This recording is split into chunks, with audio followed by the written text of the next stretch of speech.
Okay, so warm hello and welcome wherever you are, whatever time zone. And for the practice today, I'd like to invite us to explore the practice of equanimity and entering into it yet a different way. On Monday, we explored equanimity, entering into it in one way, as I described, noticing the coming and goings, etc., in our lives, and then sense of spaciousness. Um, so tonight we'll try something else, yet another doorway into equanimity. And see, what do I want to say about it before we start? Yeah, maybe what I will say is there are so many different ways to practice this beautiful practice of equanimity, the crown jewel of Buddhist practice. And maybe I will also say that the near enemy or what masquerades sometimes as equanimity is aloofness, not caring, kind of turning our mind, our hearts away, whereas equanimity is a sense of caring stability. It holds presence. So we'll explore that.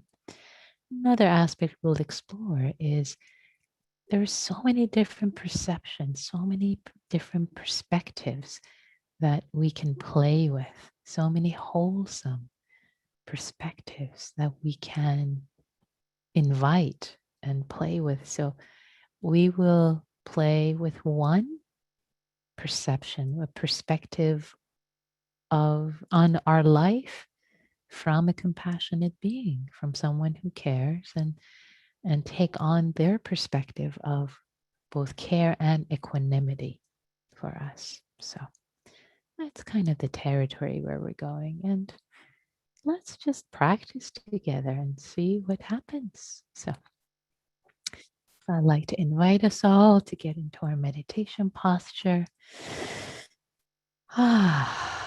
Landing, landing,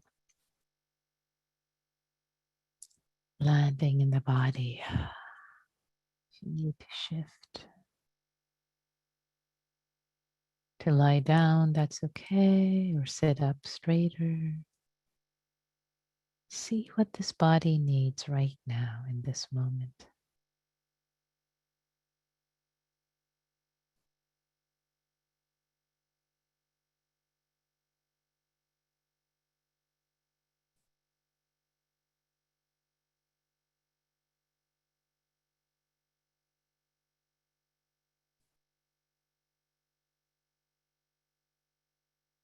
And just landing, landing in the body, arriving with the breath.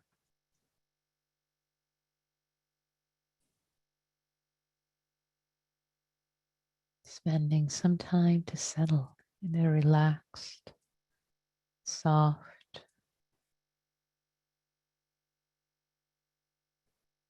present, connected body, grounded, deeply rooted.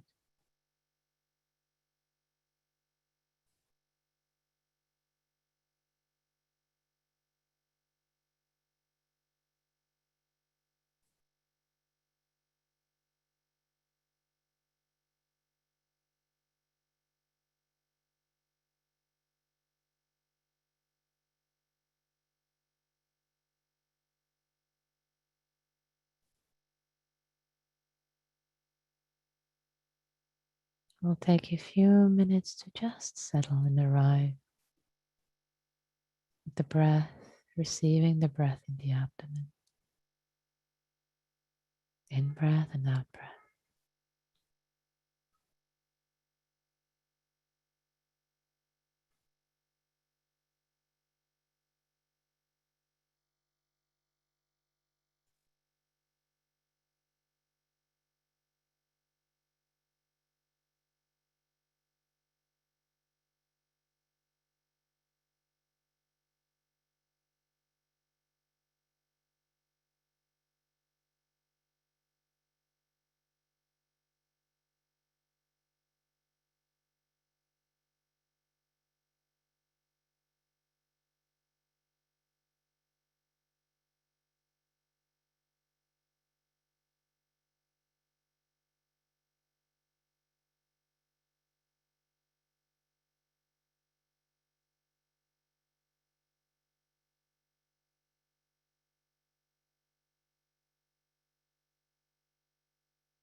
inviting your body to relax and soften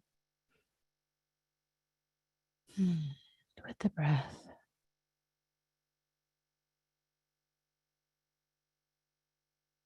Nowhere to go, nothing to accomplish.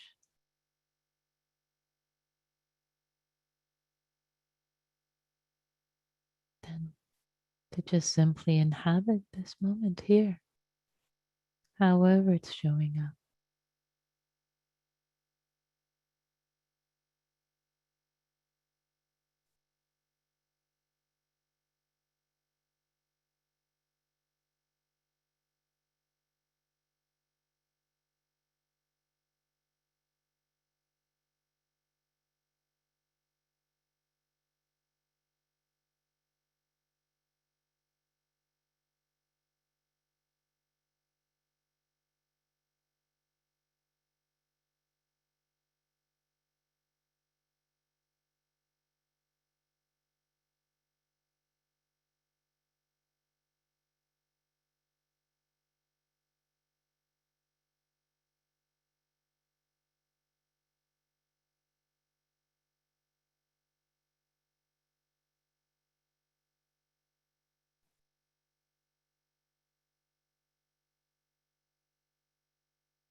Noticing the sensations of the breath in the abdomen.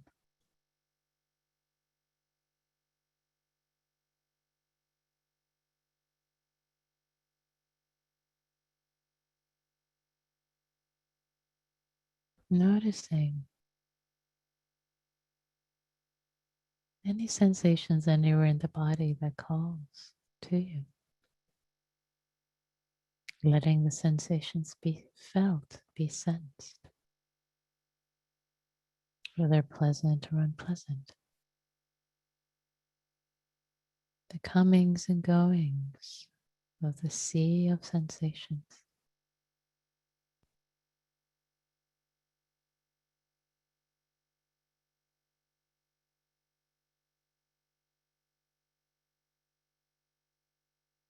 Just witnessed, known,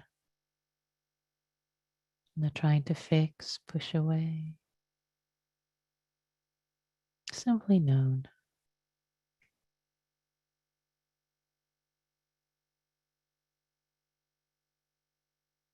The rivers of sensation. Some pleasant, some unpleasant.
Can also open up the awareness to include the river of sounds, the soundscape, coming and going, arising and passing.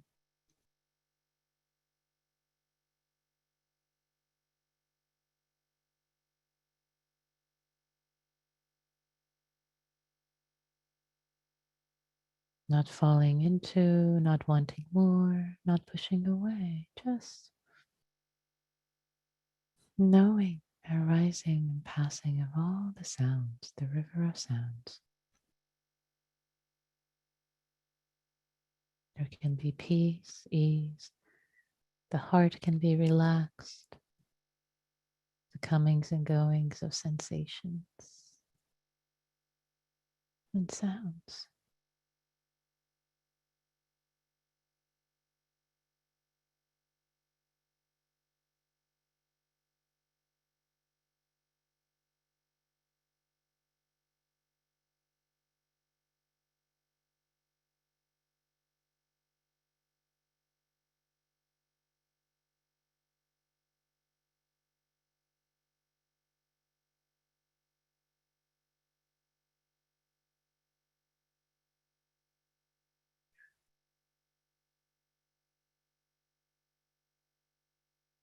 Not taking any sounds personally. They come and they go. Can we have equanimity, equipoise with all the sounds?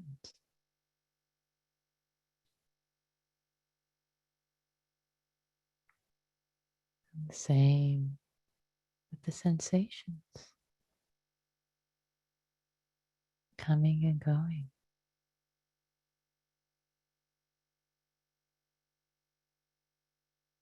Being witnessed.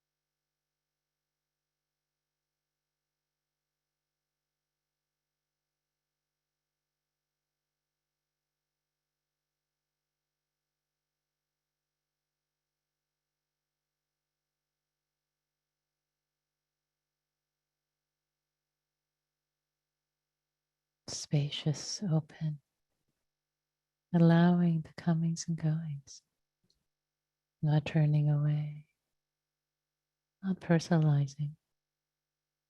And now also opening up to the comings and goings of thoughts, goings of comings and goings of emotions.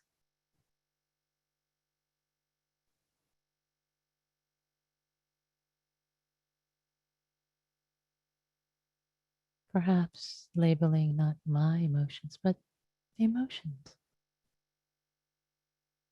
Maybe sadness, joy, whatever it might be. With each breath witnessed, not owned, not clung to.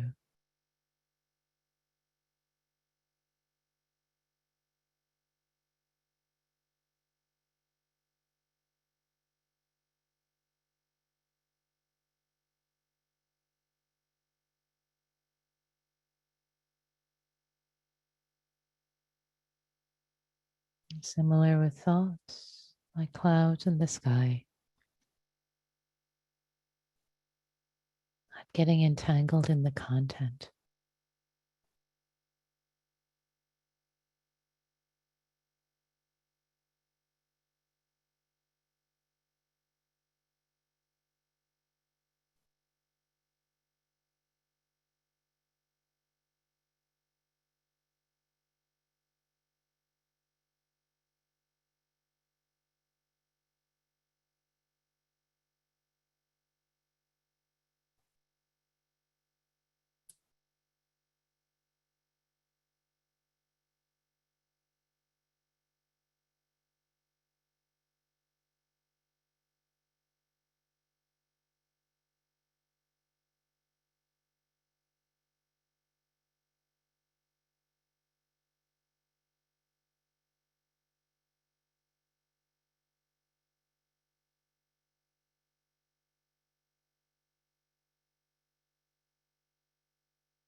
like watching the clouds in the sky.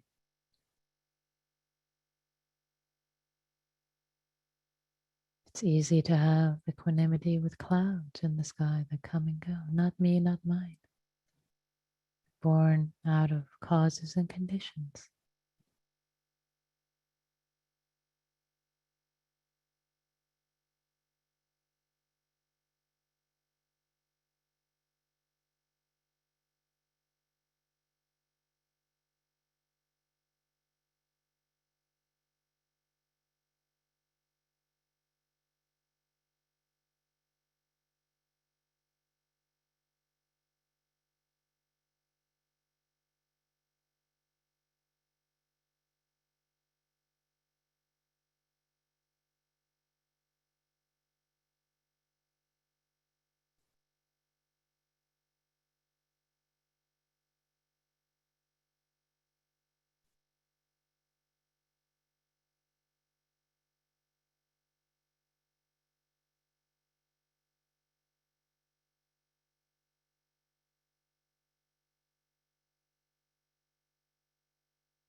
Now you can stay with this, or if you like, continue with the next invitation.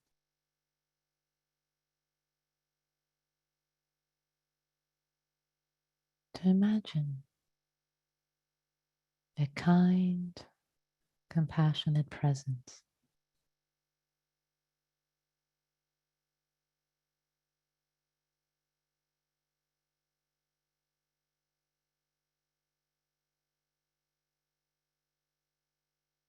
who is witnessing with you all the comings and goings, the rivers of sensation,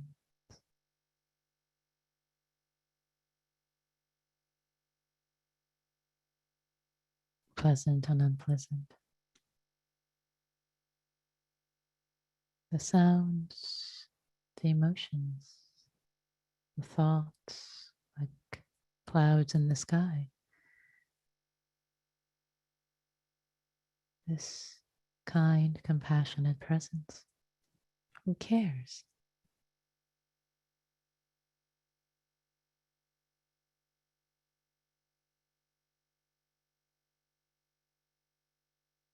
Witnessing, knowing, as if a good friend sitting next to you, watching, being aware of these rivers flowing.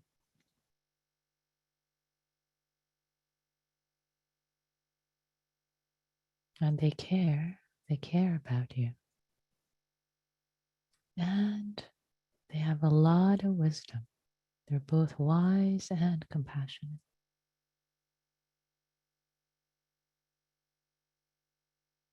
They have vast, vast wisdom of the causes and conditions. They're not caught. They care. And yet, as they observe, as they witness with you these comings and goings of your life,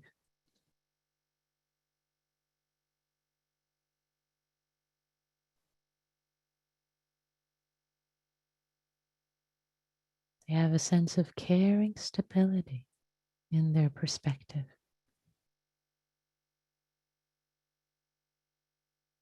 They care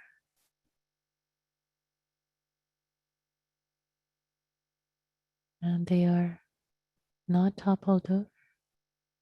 They watch, they sense, they notice, they know what's happening for you intimately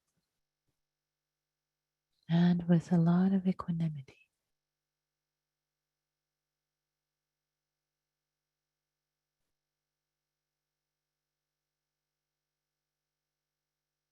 With their perspective of care and wisdom.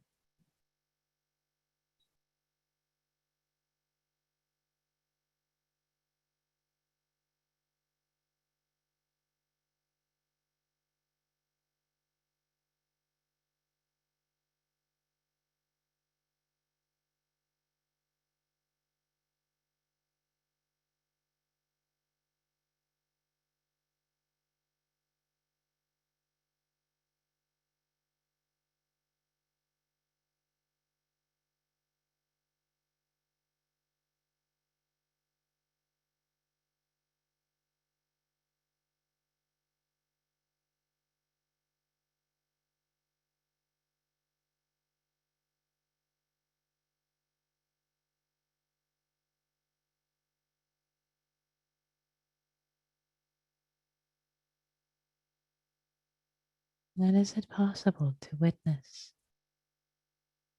yourself, witness your own life from the perspective of this wise and compassionate presence?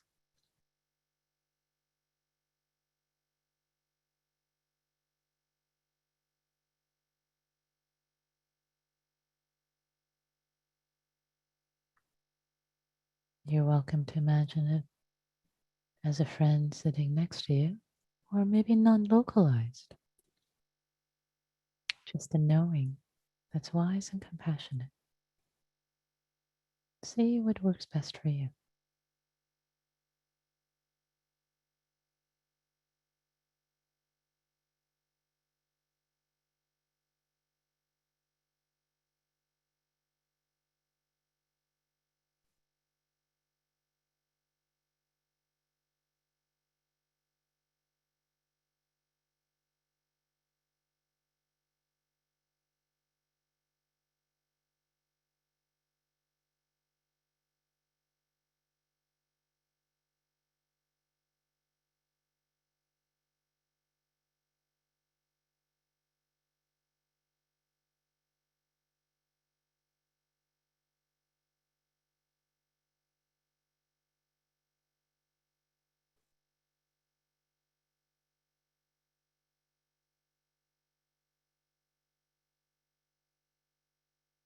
Letting the body be relaxed.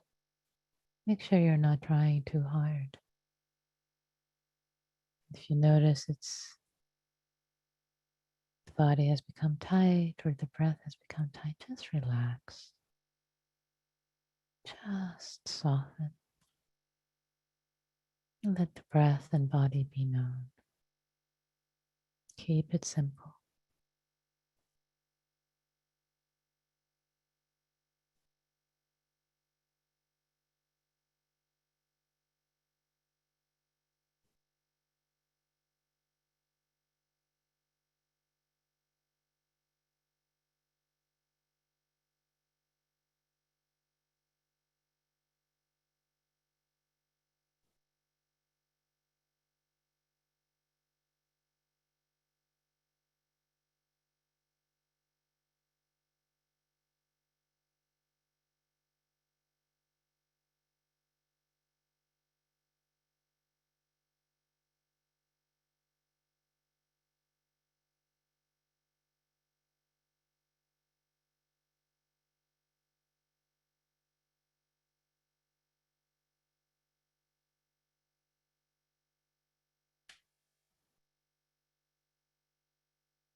all the rivers of sensations, thoughts, sounds, emotions, just coming and going, known, witnessed, with care, stability,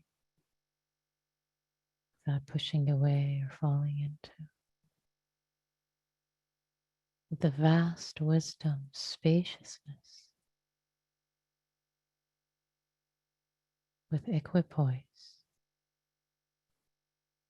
equanimity.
Comings and goings of sounds and events internally and externally in the world.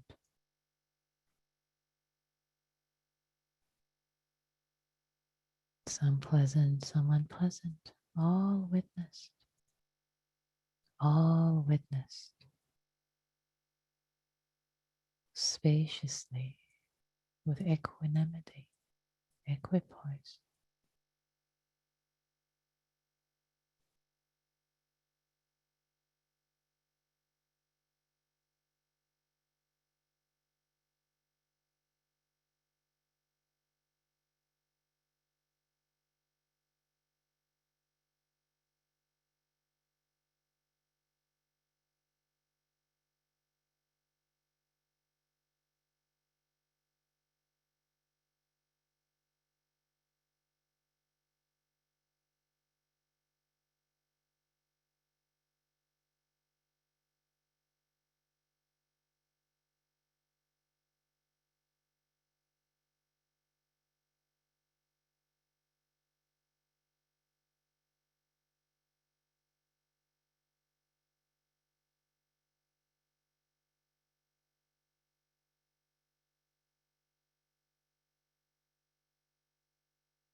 All the comings and goings witnessed.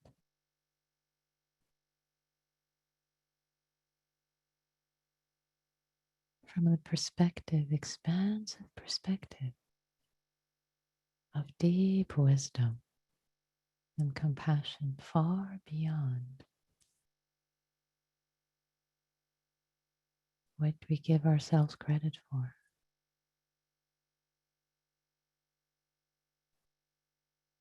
but from a knowing,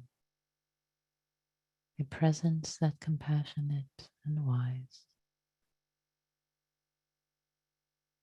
And from that arises deep, deep equanimity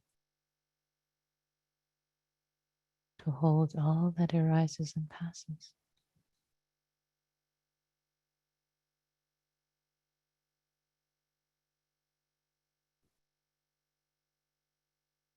A perspective we can peek through at our own life and others.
And for the last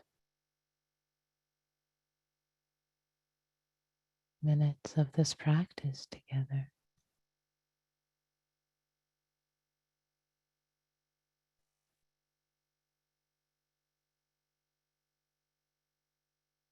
allowing the river of thoughts, sensations, sounds that this period of practice was.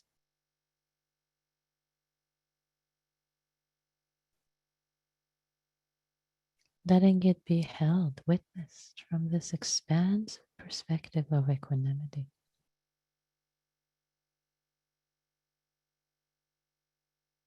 Caring stability,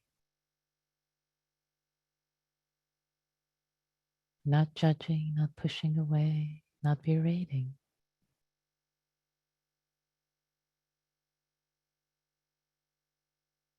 It flowed exactly as it needed to flow, given the causes and conditions. And appreciating that we showed up and we did our best to practice.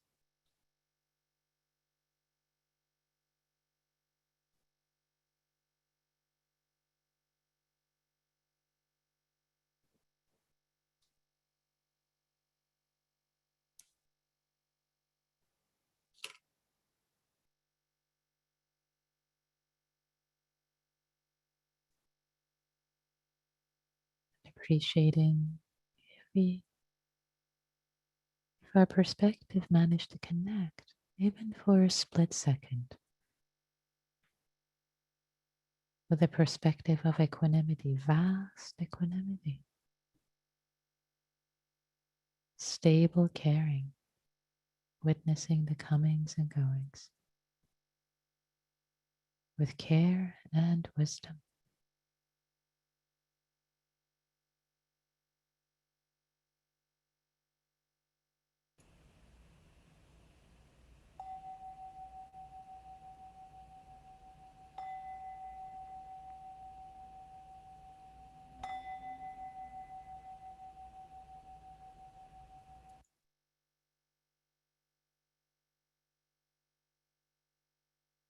Thank you for your practice.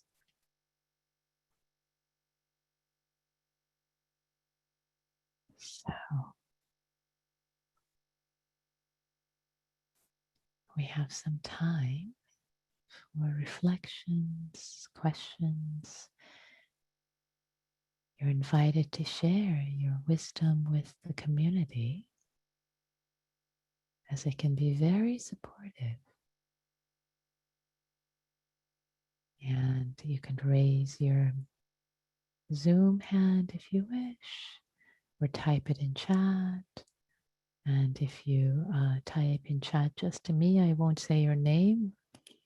It'll be anonymous. And if you type it to everyone, then I will say your name. So what did you notice in this practice? What did you notice in this way of practicing equanimity? Maybe as I wait for you to form your reflections, your questions, your complaints.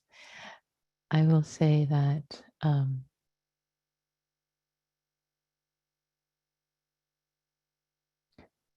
it is said that with the four Brahma Viharas, the first one being metta, love, loving kindness, second one being mudita, vicarious joy. Sorry, second one being compassion, karuna, third one being mudita, vicarious joy, and the fourth one being equanimity, upekkha. So it is said that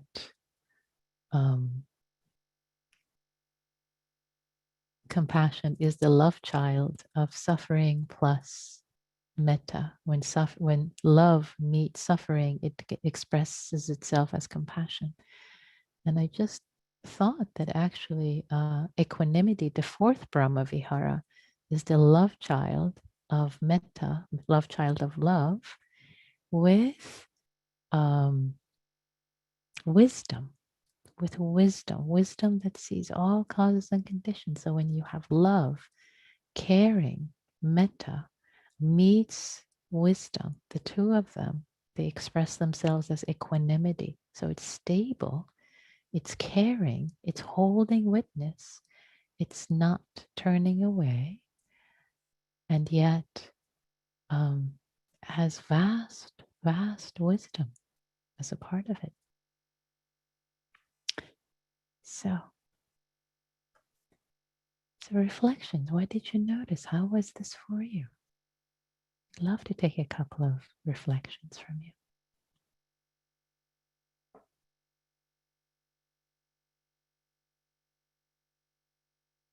How are you finding yourself right now compared to before starting this practice?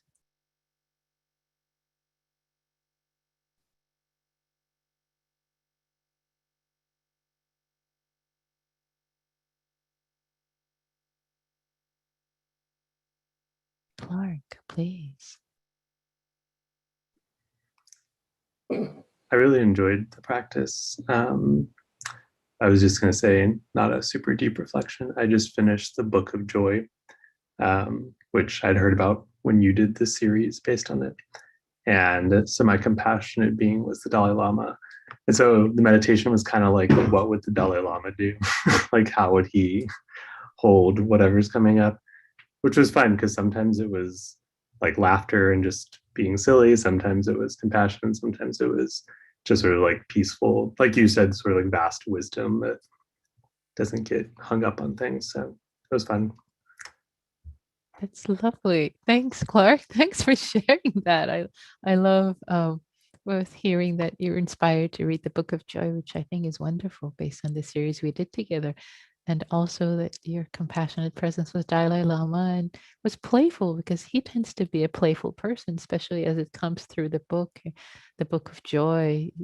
He's having a fun time with Desmond Tutu, and they're joking and making fun of each other, and just such lighthearted, compassionate, joyful presence together with a lot of wisdom, of course. So, yay! I so appreciate you bringing that in, Clark. That's lovely. That's great. And question comes from Mitra. Can you say a few words about equanimity and right effort, being okay with what is, and making effort to stay with mindfulness? Mitra-jan, let me ask you some. What would be helpful? Because there's so many directions I can go, so it would be helpful to hear a little more about what's coming up for you that this question is becoming relevant. So, yeah. In regards to meditation, I tend to be very upset with myself when I can't stay mindful or I lose my mindfulness. And how do I see the benefit of trying to be more equanimous with that. But how do I gauge it so I'm not too easy on myself? Yeah, that's a really good question. So, So I'll so I understand the question. Thanks for elaborating.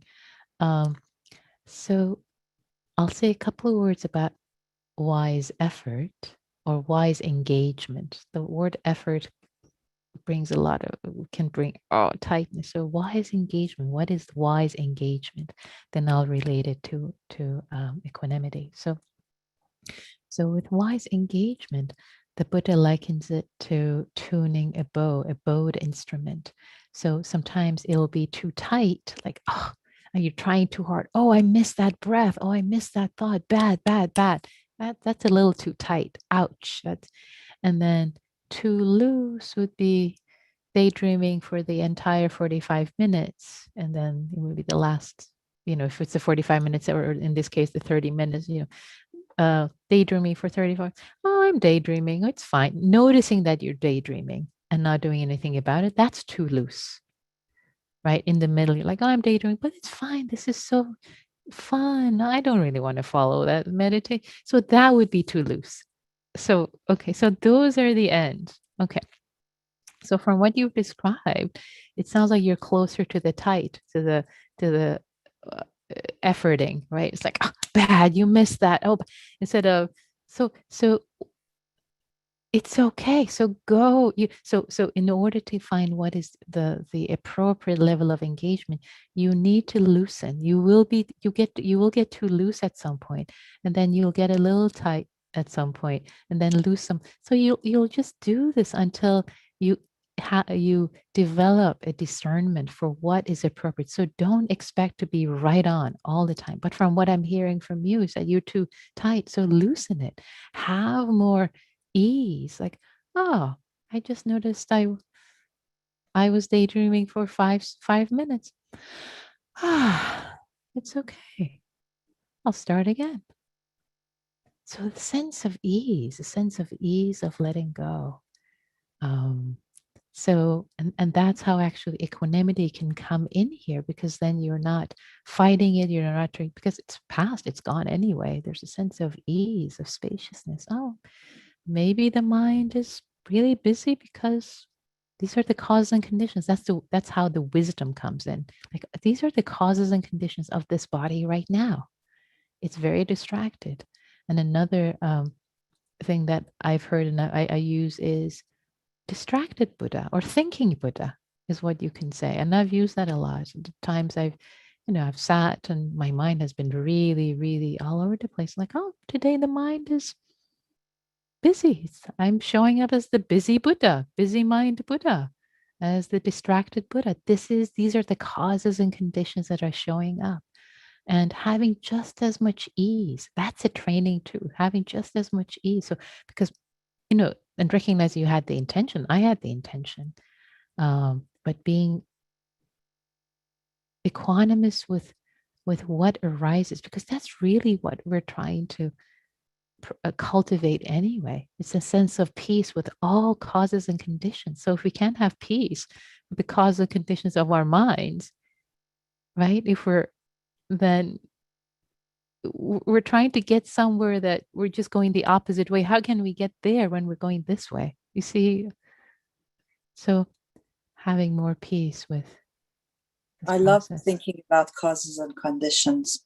I mean, that kind of loosens the harshness, dissolves. So thank you.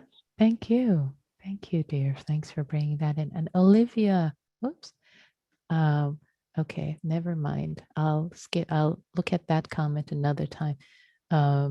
So I realized it was directed to me, so I didn't want to say the name. So Olivia, if you want to stay later, I'll read that and we'll address this together. Sorry, wanted to keep it anonymous. Oh well, okay. So Matthew, I see your hand.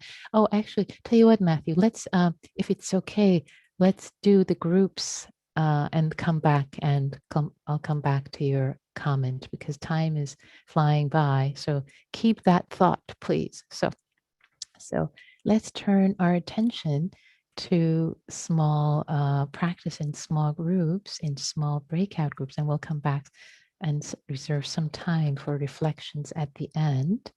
So here we go, creating the rooms. And let us start with 30 seconds of silent metta for each other, and then you're welcome to share anything you wish. Okay, here we go. I'm going to open the rooms. Here we go. Okay. Okay, welcome back, everyone. We have about a minute left, and Matthew, you had your hand up. So please, if you would kindly unmute yourself. Hi. Hi. I haven't been here in a few weeks. The last time I was here, I think, was for mudita. And for me, it's easier I find like mudita or metta are a little bit less subtle. Like they're a bit easier to bring up for me. And I was wondering if there's kind of a way to maybe like go from one of those into equanimity, or if that's kind of normal, that equanimity is like a little bit less easy to kind of just feel straight away. Yeah.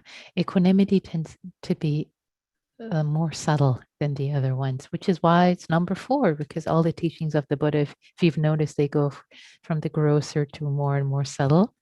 Um, so, um, yeah, so if you're finding it more subtle, you're not alone. I've heard this from many other people that, oh yeah, this is a little more subtle. Wait a minute, like, um, so hang in there, hang in there. And it's nature to be a little more subtle. It's just it's part of nature of equanimity to be a little more subtle, right? It's not in your over, it's like, oh, equanimity. It's more like, it's more kind of a subtle way of holding. There's some care. So um, so with that, you can either get into it from metta, where there's a little some care, and and then opening to wisdom with all causes and conditions, or getting into it from compassion, like, I care for you, I hold you, and may um, it is what it is. And I guess also the other thing to say is that um, at the beginning you said that you haven't been to happy hour since mudita, and then after mudita we did a week of equanimity, and there was a lot more methodical. I use the phrases, and sometimes the phrases can help people. So that's in Matthew. You may want to go back and look at the archives of the week of equanimity. I think there were 5 or 6 or sessions or something, and much more methodical. And yeah, and play around with those. Yeah, great. I'm glad you brought this up. Thank you. Thank you. Thanks.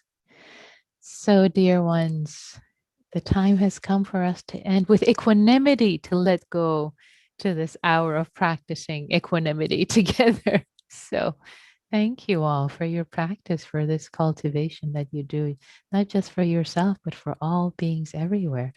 May all beings be happy. May all beings be free. Thank you.